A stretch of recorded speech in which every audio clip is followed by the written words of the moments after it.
You were warned time and again, but the whispers of the villagers sounded like folklore, mere superstition meant to scare off strangers.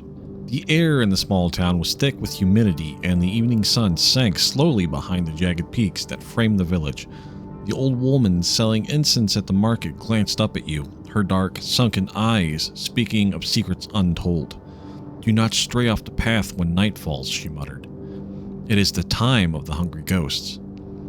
You offered a polite smile but brushed her off, convinced she was trying to sell you more of her trinkets. After all, these were just old tales passed down to keep tourists in line, but deep down there was an unease in her voice that gnawed at you.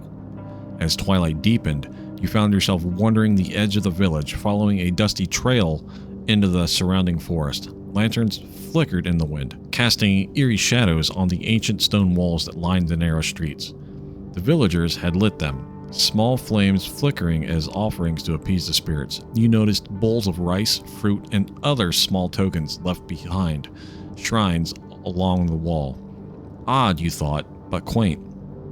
You were thirsty and tired, the long day of travel finally catching up with you. Your foot kicked a small ceramic bowl placed carefully on the ground.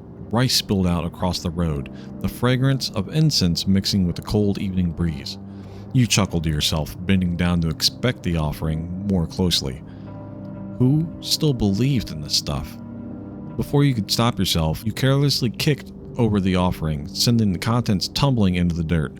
The echo of the broken bowl seemed to linger in the quiet evening air. As you turned away, a sudden chill washed over you. The wind picked up, howling through the trees with a low, mournful wail. Something shifted in the periphery of your vision. A shadow, long and thin, keeping at the edge of your sight. You spun around. Nothing.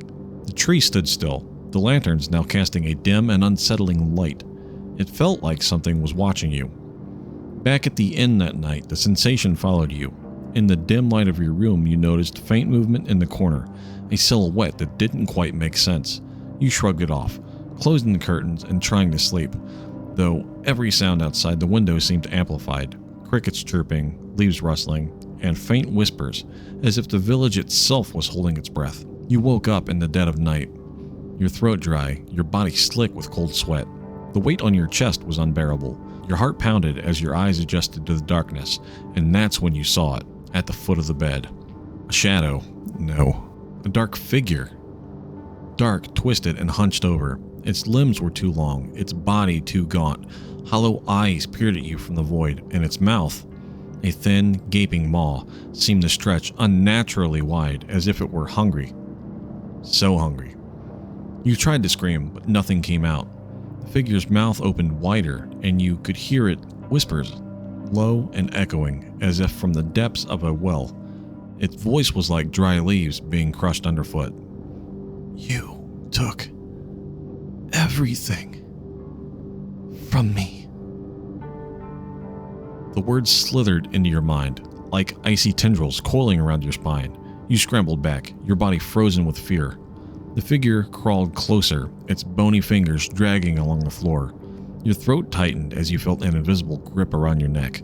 You gasped, clawing at the air, but no relief came. The room was suffocating, the air thick with the scent of decay and incense. Desperate, you managed to whisper, "What do you want?" The figure leaned forward, its mouth now inches from your face, the stench of rotting flesh overwhelming. Its hollow eyes bore into yours. "To feed," it lunged.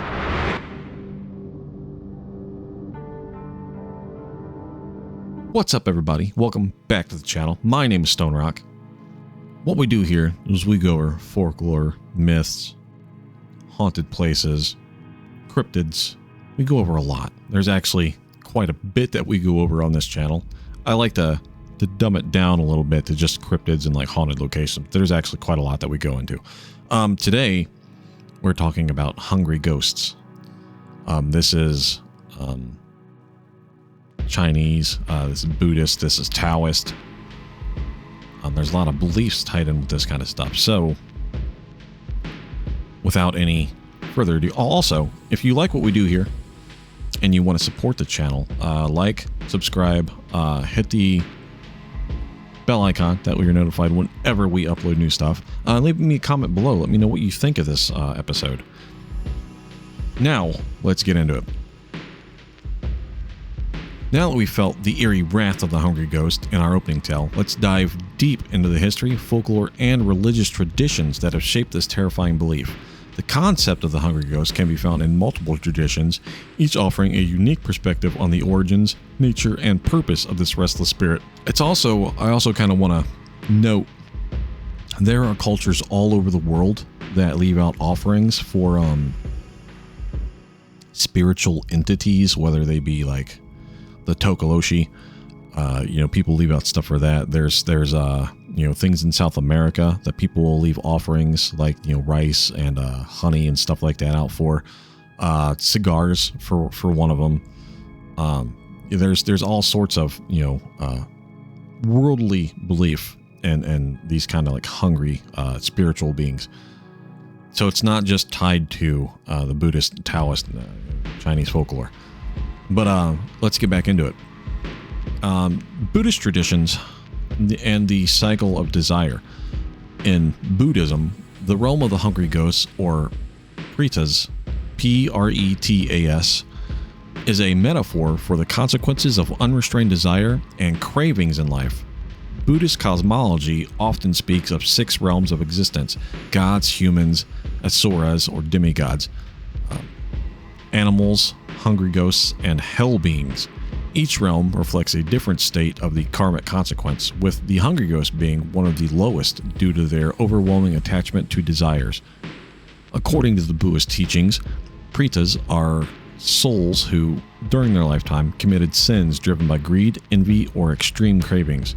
After death, they were reborn in the realm of the hungry ghosts, condemned to an eternity of suffering. What's fascinating about this belief is how vividly the pretas are described. Their bodies are often depicted as skeletal with bloated bellies and tiny constricted throats, symbolizing their eternal hunger, but inability to satiate it. The food they desire either turns into flames, ash, or disgusting filth, deepening their torment. Some pretas can only consume the foulest things, rotten food, pus, blood, while others are said to be perpetually haunted by the sight of food that's just out of reach, never being able to eat. It's like that hallway in your dreams. Sometimes you're running down the hallway, but the hallway just keeps elongating and the door just kind of stays just out of reach. It's kind of like that thing. These souls live in constant state of longing. Cautionary tale about the dangers of living a life dominated by cravings. One of the key Buddhist texts, the Petavatthu, narrates stories of pretas and their sufferings, often emphasizing that their state can only be alleviated by the offerings and good deeds of the living.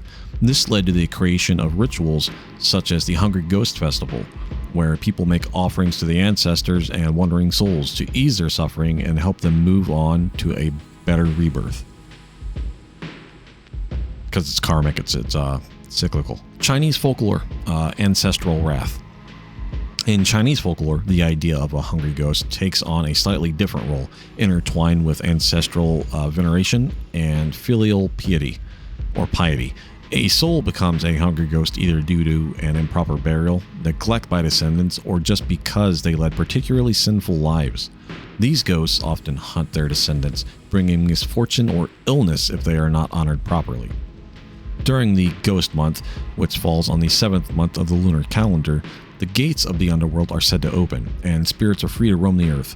The Hungry Ghost Festival, which occurs during this month, is a time when families perform rituals to honor their ancestors and offer food, money, and other goods to the hungry ghosts to appease them.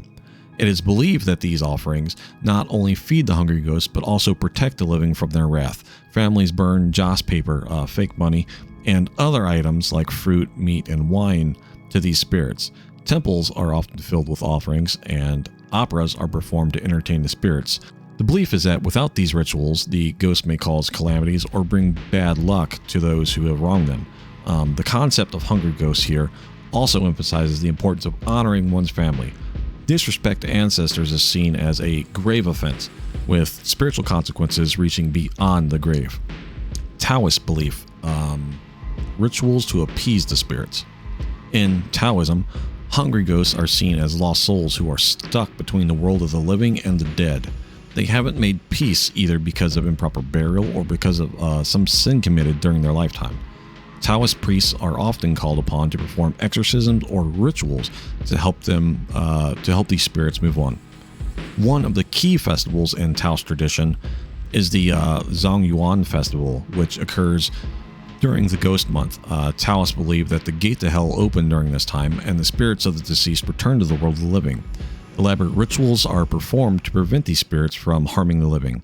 In some Taoist sects, the rituals can be quite dramatic, involving burning incense, chants, and even exorcisms to drive away particularly malevolent spirits. Hungry ghosts are believed to feed on the life force of the living, so these rituals are designed to prevent them from draining people of their vitality. Hungry ghosts in pop culture. The notion of hungry ghosts with their desperate cravings and tortured existence has become a powerful metaphor in modern pop culture. They represent unfulfilled desires, greed, and unresolved trauma, fitting themes for both horror and psychological narratives. One of the most recognizable representations of a hungry ghost in pop culture comes from Studio Ghibli's Spirited Away. I am kind of familiar with this. I've watched it a few times with an ex-girlfriend of mine. The character No Face exemplifies the qualities of a hungry ghost, devouring everything in its path but never finding satisfaction. He becomes a symbol of unchecked greed and emptiness, his insatiable hunger causing chaos until he finds peace. The stories of hungry ghosts, whether from ancient folklore, religious teachings, or modern culture, warn us of the consequences of living a life dominated by greed, envy, and desire. They serve as a chilling reminder that our actions in life can have far-reaching consequences, perhaps even beyond the grave. So, as you wander the quiet streets of an unfamiliar town or pass by a forgotten shrine, remember the hungry ghosts. Offer a thought, perhaps even a small token, to keep your cravings in check. You never know when one might be watching and waiting to feed. So what do you guys think? Leave me a comment down below. Remember to like, subscribe. If you want to support the channel, you can always buy merch. We have some of the dopest merch out there. I think, at least, anyways. There's also super thanks. You can drop super thanks down there. I appreciate it. There's also a PayPal link up in the bio. Just buy me an energy drink if you want to. I appreciate everything you guys do. Any money brought in is put back into the channel so I can keep all of this going. I appreciate you guys so much. Thank you for coming back, checking this one out. See you next time.